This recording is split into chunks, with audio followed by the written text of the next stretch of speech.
Breaking news Aravalli મેઘરજમાં મુસ્લિમ સમાજ દ્વારા ગાયને રાષ્ટ્રીય પશુ જાહેર કરવાની માંગ. મેઘરજ સમસ્ત મુસ્લિમ સમાજ અને મુસ્લિમ આગેવાનો દ્વારા મામલતદારશ્રીને આવેદનપત્ર આપવામાં આવી ગાયને રાષ્ટ્રીય પશુ જાહેર કરવાની માંગ સાથે રજૂઆત કરાઈ.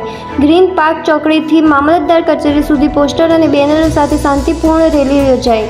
રેલી દરમિયાન હિન્દુ મુસ્લિમ એકતા અને ભાઈચારાનો સંદેશ આપવામાં આવ્યો.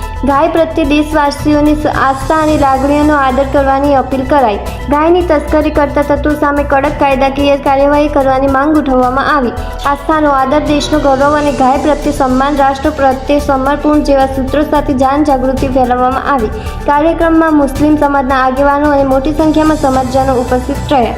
સમગ્ર કાર્યક્રમ શાંતિપૂર્ણ અને સૌહાર્દપૂર્ણ વાતાવરણમાં સંપન્ન થયો.